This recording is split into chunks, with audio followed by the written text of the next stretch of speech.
नमस्कार, मैं हूं सौरभ शर्मा। दिल्ली दंगे पर गृह मंत्रालय ने बहुत बड़ा एक्शन लिया है। दिल्ली के 5 दंगाइयों पर एनएसए लगा दिया गया है, रासुका लगा दी गई है। अंसार, सलीम चिकना, इमाम शेख उर्फ सोनू, दिलशाद और आहिद।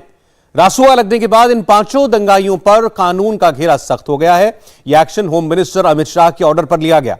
ऑर्डर बिल्कुल साफ है, कोई भी दंगाई बचना नहीं चाहिए। अब तक 26 दंगाई गिरफ्तार किए जा चुके हैं। सबकी क्राइम फाइल तैयार हो रही है। दंगाइयों पर एनएसए क्यों लगा, किन सबूतों के आधार पर लगाया गया, 15 मिनट की इस खास रिपोर्ट में वो सारे ऑडियो और वीडियो सबूत मौजूद हैं।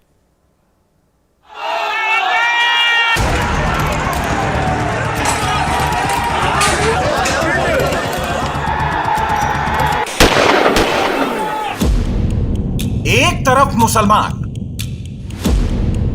दूसरी तरफ हिंदू,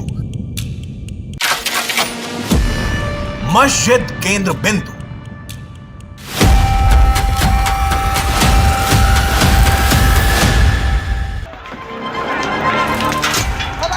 सोलह अप्रैल को हनुमान जन्मोत्सव के दिन दिल्ली के जहांगीरपुरी में जो कुछ भी हुआ, सबके तार इस मस्जिद से जुड़ते हैं।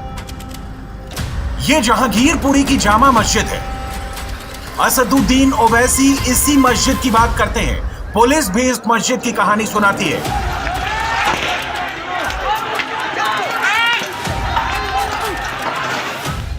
फॉरेंसिक टीम भी इस मस्जिद की छत पर चढ़कर माइक्रोस्कोप लगाकर देखती है। 16 अप्रैल को इस मस्जिद में क्या हुआ था? वीडियो और ऑडियो सबूत निकलने शुरू हो गए हैं। हनुमान जन्मोत्सव की शोभा यात्रा पर पहला पत्थर यहीं से चला था, तलवारें यहीं से निकली थी।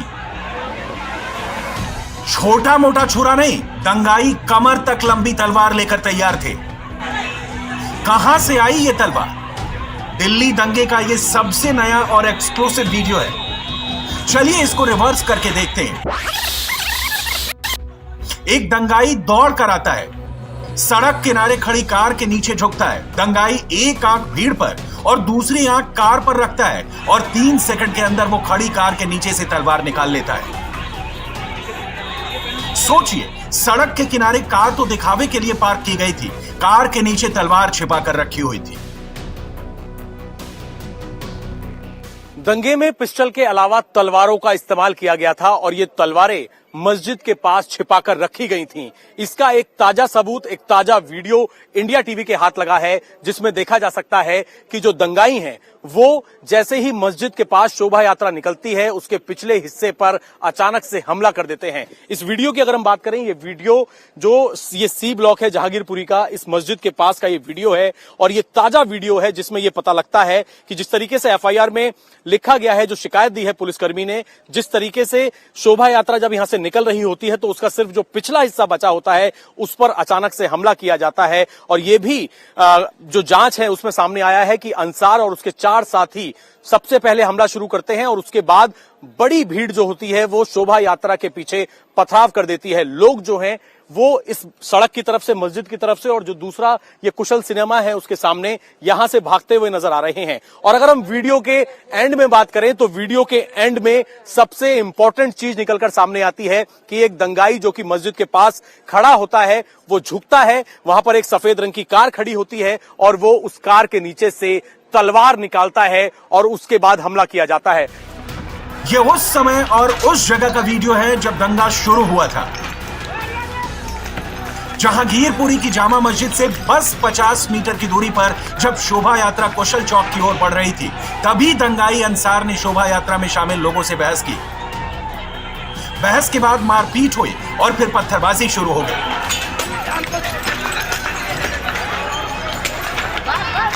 दंगाइयों ने शोभा यात्रा पर पीछे से हमला किया और इससे पहले कि एक्शन का रिएक्शन होता, वहां तलवारें निकल गई। जतिन, कबाड़ की दुकानों के जरिए कांच की बोतलें सप्लाई की गई, सप्लायर को भी पुलिस ने पकड़ लिया है, उसको लेकर इस वक्त क्या? जी देखिए, कबाड़ को लेकर दिल्ली पुलिस ने भी अपनी थ्योरी बिल्कुल साफ कर दी है। जो सप्लायर को गिरफ्तार किया है उससे ये कबूला है कि उसका काम यही था कि कबाड़ से जो बॉटल्स हैं उसको निकालकर जो दंगाई है उनको देना है। लेकिन अभी देखिए, ये सामने ये पूरी जो मार्केट है, मस्जिद के ठीक सामने वाली ये रोड है, ये पूरी मार्केट, इस पे कबाड़ का ही व्यापार जो है वो किया जाता है। और ये भी बात सामने आ रही है इन्वेस्टिगेशन में कि अंसार जो इस पूरे मामले का मास्टरमाइंड है वो इन कबाड़ की ठेलियों को लगाता था, यानी कि उसका अपना एक वर्चस्व था इन सारी दुकानों को लेकर। वो पैसा भी वसूला करता था, समाज सेवा का काम करने का दावा भी किया जा रहा था, उसका अपना एक होल्ड था। और यही वो लोग हैं जो ज्यादातर इस पूरे दंगों में शामिल हैं। पुलिस ने जिन लोगों को गिरफ्तार किया है, ज्यादातर जो लोग हैं वो यही काम करते थे, अंसार के साथ जुड़े रहते थे। तो उस शख्स ने अंसार को बॉटल्स प्रोवाइड की और तस्वीरों में भी हमने देखा है कि इसी रोड पर जो तलवार और बॉटल जो है वो लोगों पर फेंकी। इस दूसरे दंगाई को देखिए, वो तलवार लेकर पीछे से आता है और भीड़ को चीरते हुए सबसे आगे निकल जाता है। दंगाई दाहिनी तरफ मुड़ता है, सड़क के दूसरी ओर से शोभा यात्रा में शामिल लोगों पर हमले करता है। इस वीडियो में साफ साफ दिख रहा है कि सिर पर जालीदार टोपी लगाए लोगों के हाथ में लाठी डंडे हैं, साथ में तलवारें हैं। दंगाइयों ने तलवार से हमला किया, जिससे शोभा यात्रा में भगदड़ मच गई। तलवारें ही तलवारें, जितने हाथ उतने हथियार। जहांगीरपुरी वाली जामा मस्जिद के पास जब दंगा हुआ तब मिनटों में इतने हथियार कैसे आ गए, इसे समझने के लिए आपको दूसरा वीडियो दिखाते हैं। यह दिल्ली दंगे से एक रात पहले का वीडियो है। तारीख नोट कर लें, 15 अप्रैल 2022। जगह भी वही है, जहांगीरपुरी की जामा मस्जिद के पास। यहां दंगे की प्लानिंग हो रही है, दंगों के लिए लाठी डंडे जुटाए जा रहे हैं। सीसीटीवी वीडियो में करीब दर्जन भर लोग दिखते हैं, वो भी ठीक उसी जगह पर जहां अगले दिन पथराव हुआ और तलवारें चली। यानी लाठी डंडे एक रात पहले जमा कर लिए गए थे। तलवारों को कार और कबाड़ के नीचे छिपा कर रख दिया गया था।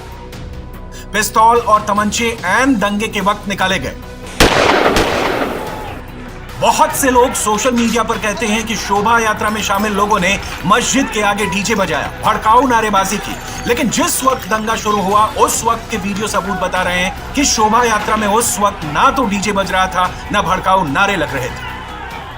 ये वो पूरा वीडियो है जो लगातार वायरल हो रहा है। दरअसल इस वीडियो से ये साफ हो जा रहा है कि जो 16 तारीख को हिंसा हुई उस दौरान जो समुदाय विशेष के लोग थे या कहें कि जो सी ब्लॉक के रहने वाले लोग थे, उन्होंने ही जो शोभा यात्रा थी उस पर हमला किया। सबसे पहले वार उन्होंने किया और उन्होंने ही जो है हिंसा की शुरुआत की, जिसके बाद हिंसा इतनी भड़की कि उसने धीरे धीरे दंगे का रूप ले लिया।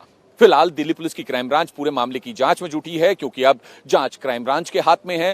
फिलहाल इस पूरे मामले में कई गिरफ्तारियां भी होनी बाकी है, लेकिन इस वीडियो ने यह तस्वीर जरूर साफ कर दी है। जो सवाल सबके मन में था कि आखिर दंगे की शुरुआत कहां से हुई, तो इस वीडियो से यह जरूर साफ हो गया कि एक समुदाय विशेष के लोग या फिर कहें कि जो सी ब्लॉक या फिर बंगाली बस्ती के रहने वाले लोग हैं, उनकी तरफ से ही ये हिंसा शुरू हुई। दिल्ली पुलिस की जांच और दंगे की एफआईआर में एक बात कॉमन है कि शोभा यात्रा आराम से निकल गई थी। तभी अंसार और उसके 4 साथियों ने शोभा यात्रा के पीछे चल रहे लोगों से बहस की, फिर मारपीट हुई, उसके बाद पत्थरबाजी हुई।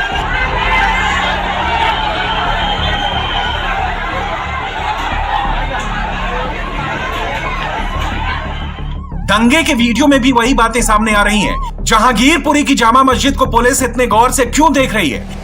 असदुद्दीन ओवैसी ने ये सारे आरोप लगाए हैं और दिल्ली पुलिस को कटघरे में खड़ा किया है। मैं शुरू से कह रहा हूं कि वायलेंस उसी वक्त होता है, कम्युनल वायलेंस, जब सरकार चाहती है। जब सरकार नहीं चाहती कम्युनल वायलेंस नहीं होता। तो यहां पर भी सरकार चाहती थी कि वायलेंस हो, आपने वायलेंस होने दिया। आपकी नाक के नीचे तलवारें निकल रहे हैं, गाने बज रहे हैं, प्रोवोकेटिव गाने।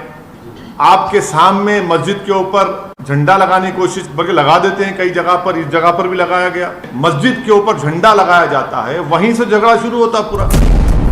ओवैसी मुसलमानों के सबसे बड़े नेता बनते हैं और मुसलमानों की ही बात करते हैं, लेकिन मस्जिद का सच क्या है? सच का पता लगाने के लिए इंडिया टीवी के रिपोर्टर कुमार सोनू ने जहांगीरपुरी की जामा मस्जिद के इमाम से बात की।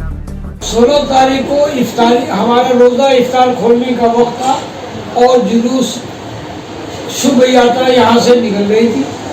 मस्जिद के गेट के सामने खड़े होकर नारेबाजी, डीजे को जोर जोर से बजाना, झंडे को ऊपर लहराना, जय श्री राम के नारे लगाना, यहाँ तक कि मस्जिद के तरफ झंडे को फेंका गया, लगाने की कोशिश की गई।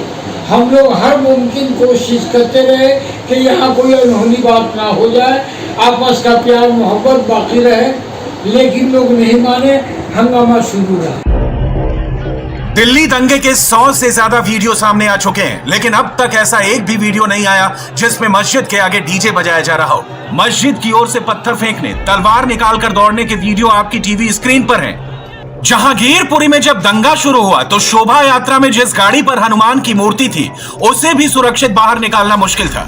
सड़क पर ईंट और पत्थर पड़े थे, सामने से आक्रामक भीड़ नारे लगा रही थी। ईंट और पत्थरों की बारिश के बीच वीएचपी के 2 कार्यकर्ता किसी तरह रथ को खींचकर बाहर निकल रहे थे। इस दूसरे वीडियो को भी गौर से देखिए। जब आक्रामक भीड़ तलवार और लाठी लेकर शोभा यात्रा पर हमला करने को तैयार थी, तब मस्जिद का लाउड स्पीकर भी ऑन था। मस्जिद के इमाम कहते हैं कि हमारी ओर से पत्थर फेंके गए, लेकिन पहल मुसलमानों ने नहीं की। मस्जिद की तरफ से पहल बिल्कुल नहीं हुई है। पहल या बाद में जो नहीं, बाद में दोनों पक्ष जाना चाहता हूं। मस्जिद से पथराव नहीं हुआ है। मस्जिद से 60-70 मीटर दूरी पर कुशल चौक के पास जाकर के, बल्कि शुभ यात्रा के लड़कों ने पत्थर उछाल करके मस्जिद की तरफ पहला पत्थर फेंका। और फिर उसके बाद आपकी तरफ से क्या हुआ? उसके बाद बच्चों ने भी अपने भी नारे लगाते हुए अपने बचाव में शुरू हुआ। अच्छा, उन्होंने भी पत्थर फेंके? जी बिल्कुल बिल्कुल। तो ये बताइए ये कितनी देर चली पूरी पत्थरबाजी? तकरीबन 15-20 मिनट दोनों तरफ से। दोनों तरफ। जहांगीरपुरी की जामा मस्जिद के इमाम भी मानते हैं कि मस्जिद की तरफ से पत्थर फेंके गए। सच क्या है ये समझने के लिए मस्जिद के सबसे करीब वाले घर के मालिक मोहम्मद इब्राहिम को भी सुनना जरूरी है। हम अपनी छत पे इसी जगह पे मौजूद थे जहाँ पे अब हैं, क्योंकि हम सोच रहे थे कि मस्जिद को ऊपर कोई इस तरह की बात ना हो, यहाँ पे ना होने दिया। वो लोग जो जुलूस ला रहे थे बेचारे, वो भी उनको समझाया तो सीधे चले गए थे। वो यहाँ कुछ नहीं, जुलूस में शामिल थे, वो आराम से चले गए। वो चले गए थे, यहाँ से जा चुका था। जो कुछ भी हुआ उस चौक पे जाकर के हुआ। वो यहाँ रुक करके कुछ डीजे वगैरह बजाना चाह रहे थे, तो उनको समझाया, अब चले गए बेचारे, सब आगे चले गए थे। यहाँ से कोई नहीं हुआ, वहाँ चौक पर जाकर के बवाल खड़ा हुआ।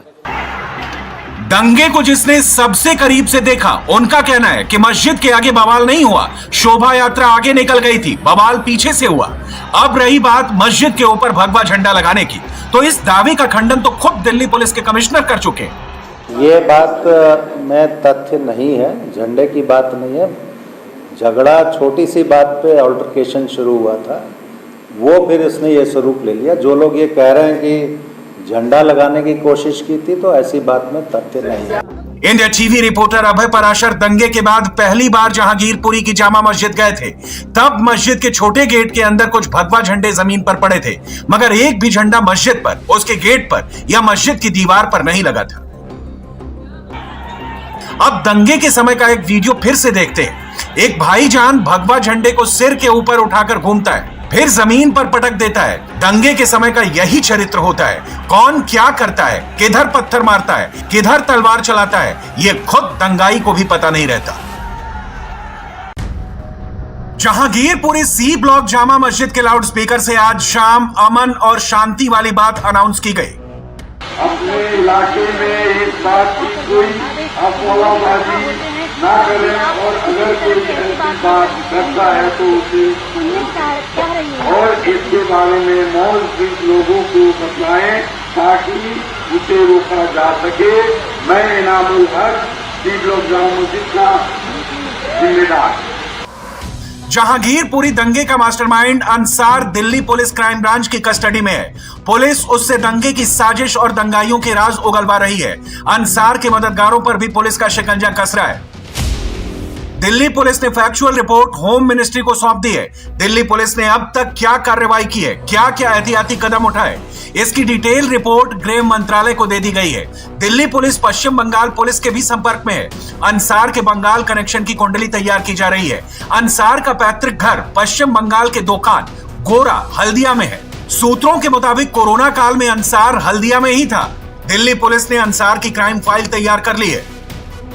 शराब और हथियारों का शौकीन अंसार का जेल से बाहर आना बहुत मुश्किल है।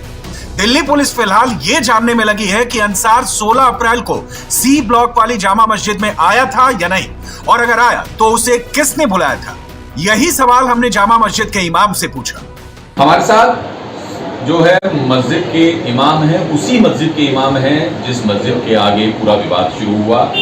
इमाम साहब, क्या नाम है आपका? मोहम्मद सलाहुद्दीन। 16 तारीख को क्या हुआ था, क्या देखा? 16 तारीख को इफ्तारी, हमारा रोजा इफ्तार खोलने का वक्त था और जुलूस शुभ यात्रा यहाँ से निकल रही थी। मस्जिद के गेट के सामने खड़े होकर नारेबाजी, डीजे को जोर जोर से बजाना, झंडे को ऊपर लहराना, जय श्री राम के नारे लगाना, यहाँ तक कि मस्जिद के तरफ झंडे को फेंका गया, लगाने की कोशिश की गई। हम लोग हर मुमकिन कोशिश करते रहे कि यहाँ कोई अनहोनी बात ना हो जाए, आपस का प्यार मोहब्बत बाकी रहे, लेकिन लोग नहीं माने, हंगामा शुरू रहा। ये भी कहा जा रहा है कि हंगामा जब शुरू हुआ तो पथराव हुआ, तो पथराव आप लोगों की तरफ से भी किया गया, इसमें कितनी सच्चाई क्या है? नहीं, मस्जिद के तरफ से पहल बिल्कुल नहीं हुई है। पहल या बाद में जो नहीं, बाद में दोनों पक्ष जाना चाहता हूं। मस्जिद से पथराव नहीं हुआ है। मस्जिद से 60-70 मीटर दूरी पर कुशल चौक के पास जाकर के, बल्कि शुभ यात्रा के लड़कों ने पत्थर उछाल करके मस्जिद की तरफ पहला पत्थर फेंका। और फिर उसके बाद आपकी तरफ से क्या हुआ? उसके बाद बच्चों ने भी अपने भी नारे लगाते हुए अपने बचाव में शुरू हुआ। अच्छा, उन्होंने भी पत्थर फेंके? जी बिल्कुल। तो ये बताइए, ये कितनी देर चली पूरी पत्थरबाजी? तकरीबन 15-20 मिनट। दोनों तरफ से? दोनों तरफ से। अंसार को आप जानते हैं पहले से क्या? हाँ, जानते हैं। ये भी हमारे पास जानकारी आई कि जिस दौरान ये पूरा शोभा यात्रा वगैरह निकल रही थी, तो उस दौरान जो है अंसार को मस्जिद के पास से या मस्जिद की छत से फोन किया गया। आपने किया, किसने किया और क्या बात? क्या बात? ये सरासर गलत है। सुबह से यही बात चल रही है कि अंसार को मस्जिद के इमाम ने बुलाया है, लेकिन ऐसा कोई बात नहीं है।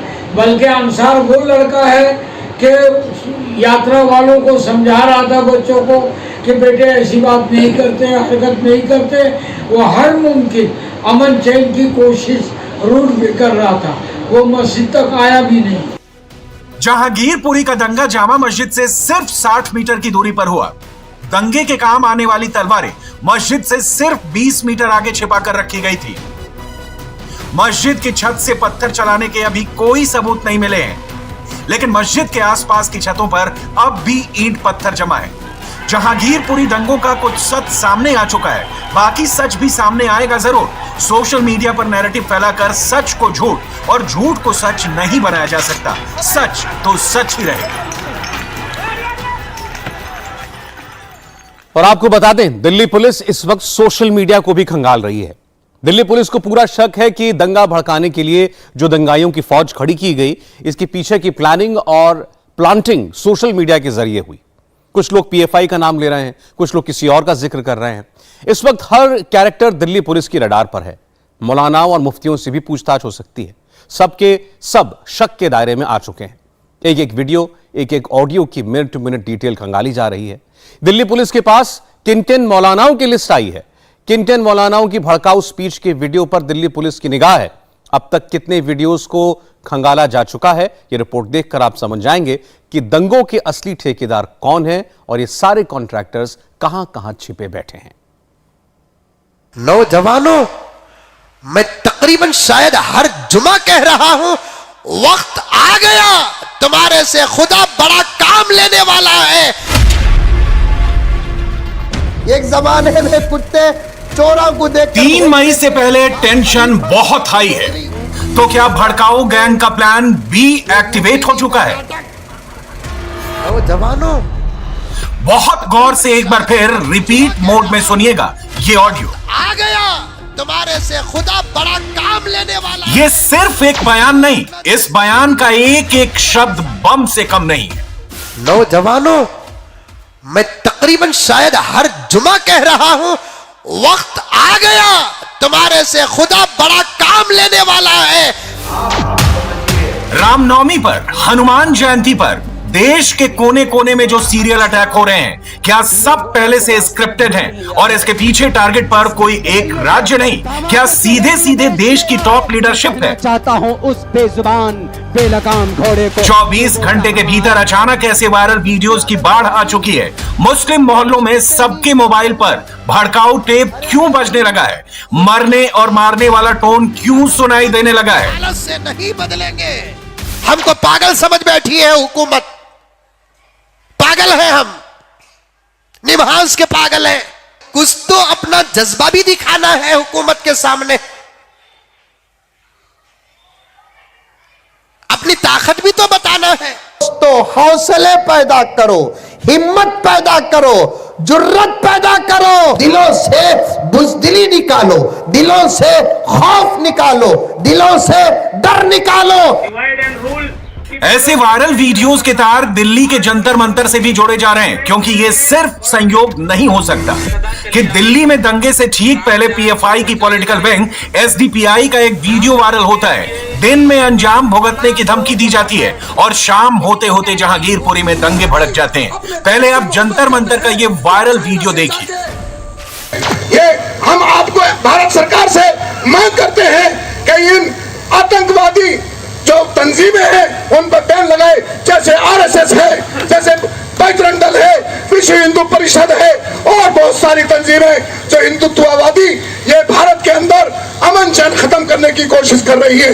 हम भारत सरकार से मांग करते हैं कि या तो इन पे पाबंदी लगा दे, वरना हमारे हाथ पीछे नहीं बंधे हुए, हम अपने दिफा के लिए खड़े हो गए तो फिर आपको संभालना भारी पड़ेगा कि भारत के अंदर न मुसलमान हिफाजत से है, न सिख हिफाजत से है, न ईसाई हिफाजत से है, न आदिवासी हिफाजत से है और न दलित हिफाजत से है।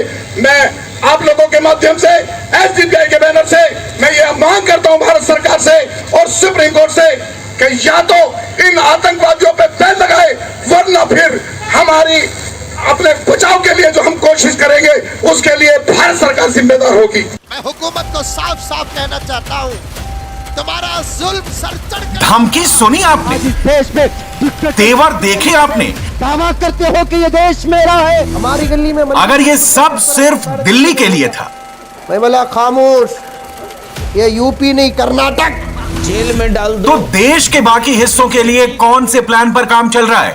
एक नहीं दर्जन भर कैरेक्टर्स हेट स्पीच वाली स्क्रिप्ट रेडी करके क्यों बैठ गए? 47 में आपको और हमें चला जाना था। मैं हुकूमत को साफ साफ कहना चाहता हूं, तुम्हारा जुल्म सर चढ़कर बोल रहा है। खुदा ना खास्ता अगर तुम अपनी हालत से नहीं बदलेंगे तो अल्लाह के अजाब का तुमको इंतजार करना पड़ेगा। ऐसा अजाब आएगा कि तुम कभी ख्वाब में भी नहीं सोचे होंगे।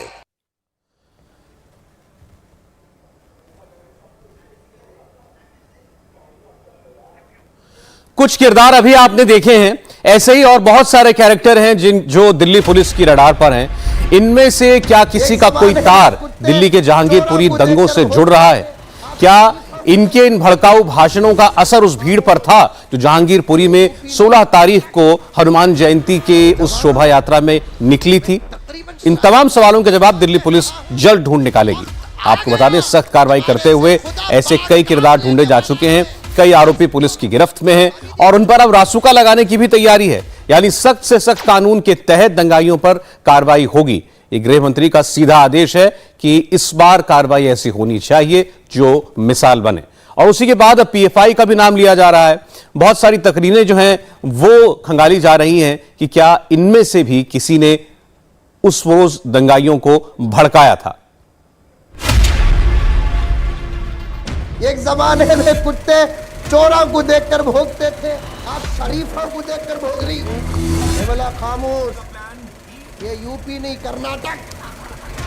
और जवानों, मैं तकरीबन शायद हर जुमा कह रहा हूं, वक्त आ गया तुम्हारे से खुदा बड़ा काम लेने वाला है। तो अपना जज्बा भी दिखाना है हुकूमत के सामने।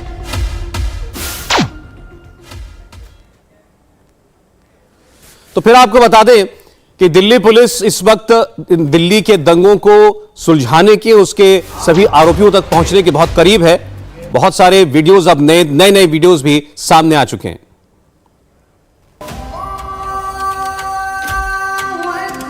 मौलाना ब्रिगेड की धमकियों के बीच इस वक्त सबसे ज्यादा हलचल 3 मई को लेकर है। फोकस यूपी और महाराष्ट्र पर सबसे ज्यादा है। राज ठाकरे की एमएनएस ने ऐलान कर दिया है कि 3 मई को पूरे राज्य में लाउड स्पीकर पर महाआरती होगी। राज ठाकरे ने पहले ही ऐलान कर दिया है कि अगर 3 मई तक मस्जिदों पर लगे लाउड स्पीकर नहीं हटे तो जैसे को तैसा जवाब देने की जरूरत है। मगर तैयारी इधर भी है तो दावेदारी उधर भी है। अल्टीमेटम तो अभी से दिया जाने लगा है। यूपी से लेकर महाराष्ट्र तक 3 मई वाला आक्रामक माहौल बनने लगा है। मसलन राज ठाकरे की लाउड स्पीकर वाली चुनौती पर ऑल इंडिया उलेमा बोर्ड के मुंबई अध्यक्ष आरिफ मेमन की चेतावनी सुन लीजिए, समझ जाएंगे 3 मई को महाराष्ट्र में क्या होने वाला है। ये राज ठाकरे साहब जो बोल रहे वो गलत बोल रहे, इसके बारे में कोई एक्शन लेना जाना चाहिए।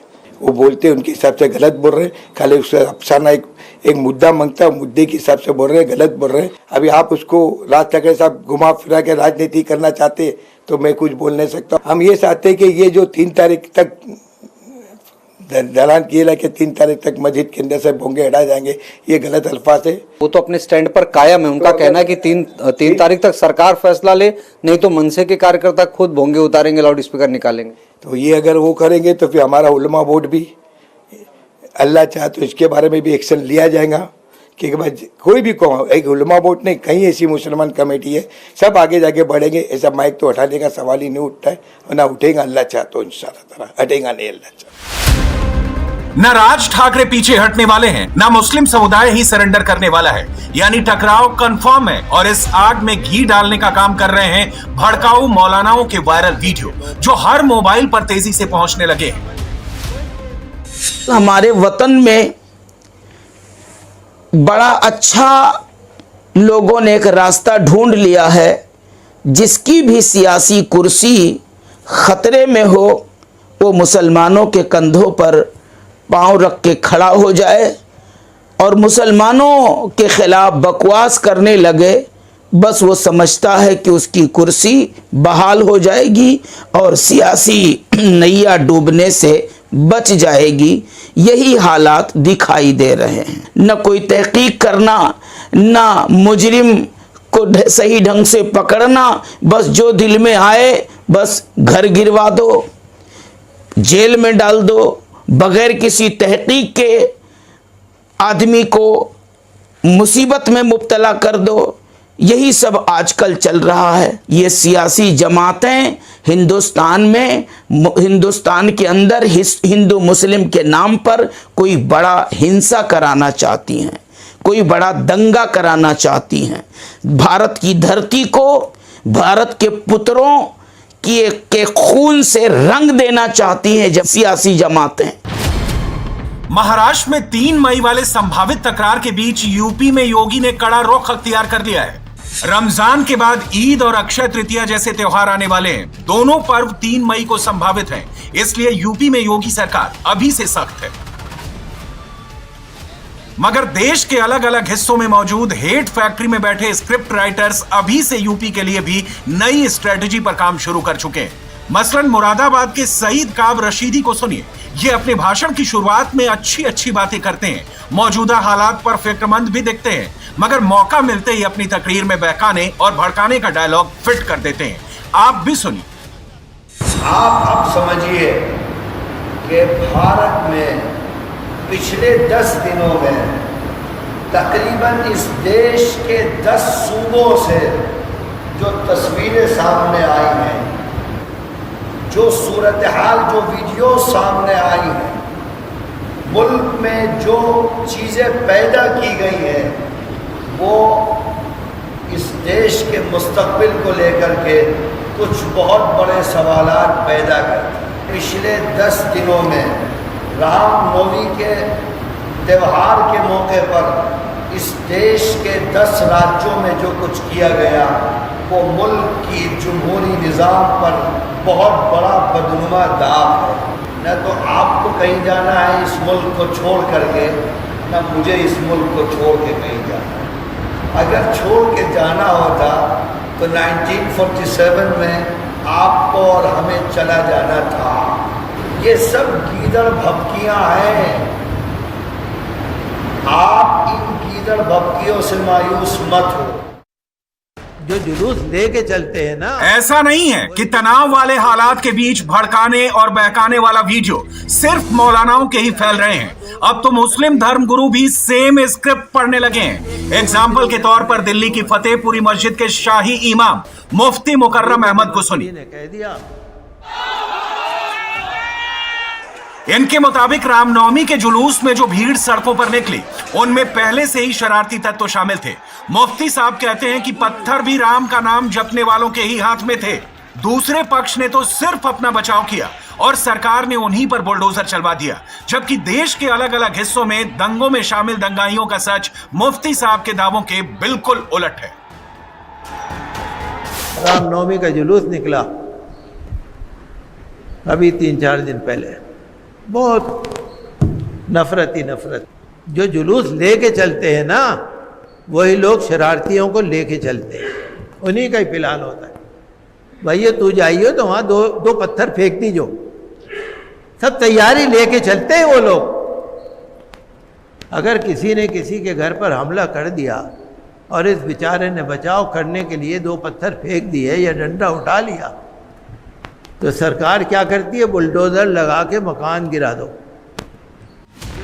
मुफ्ती साहब यही नहीं रुके, उन्होंने भारत के विदेश मंत्री और अमेरिकी विदेश मंत्री के बयान का जिक्र किया।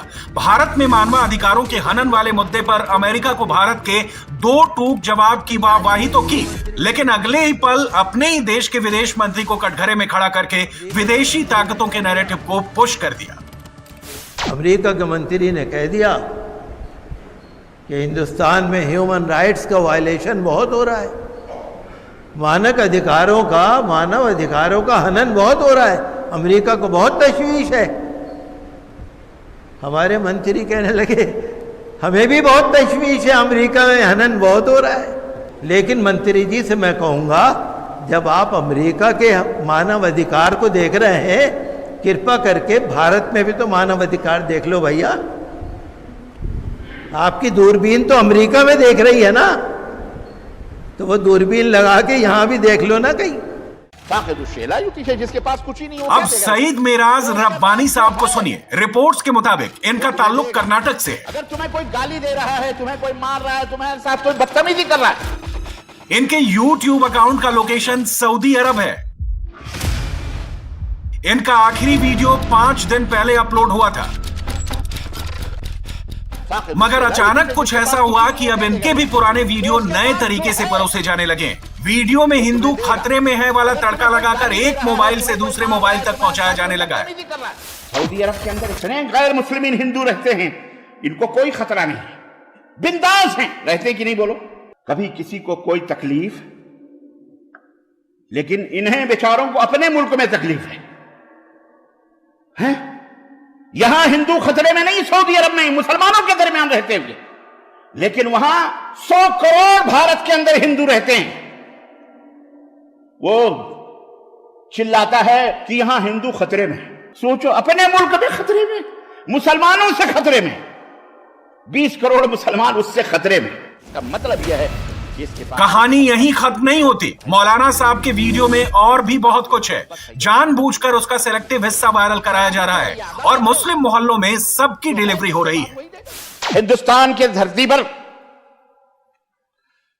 कपड़ों से पहचाने हुए लोग, जिन्हें कपड़ों से पहचान लिया जाता है, ये कौन लोग हैं? लाल पीली झंडियां लेकर मस्जिदों के पास जाकर माइक्रो गाड़ियों के ऊपर वो लगाकर, स्पीकर लगाकर गाने गा रहे हैं। और अगर वो मस्जिदों के सामने खड़े होकर डांस कर रहे हैं, नाच रहे हैं, गा रहे हैं, कुफ्र बक रहे हैं, गालियां बक रहे हैं, जो कुछ भी, मुसलमानों को गालियां दे रहे हैं, अल्लाह को गालियां दे रहे हैं, इस्लाम को गालियां, सब कुछ कर रहे हैं, जो उनके पास है वो कर रहे हैं। तो है हैवान एक जानवर, जानवर के साथ, कुत्ते के साथ, कुत्ता काटने दौड़े, तुम भी उसके साथ अपने जुबान निकाल के काटने दौड़ो, तो दुनिया क्या कहेगी? कहेगी अभी बेवकूफ है कि नहीं? तुम खून के एतबार से ऐसी एक टोली में एक नाम मुजम्मिल रशादी का भी है। ये वही जनाब हैं जो मुस्लिम युवाओं से ये कहते सुने गए कि खुदा उनसे कोई बड़ा काम लेने वाला है। वो काम क्या है ये तो वही जाने, मगर इनका अगला वीडियो देखकर आप समझ जाएंगे कि इशारा किस तरफ है। और आजकल कुत्तों की आदत भी बदल गई है। किसकी आदत बदल गई? कुत्तों की। कुत्ते ही निजामाबाद में, अरे है नहीं का तो बोलो यूपी से मंगाएंगे। हाँ? और कुत्तों की आदत भी बदल गई है। एक जमाने में कुत्ते चोरों को देखकर भौंकते थे, आज शरीफों को देखकर भौंक रही।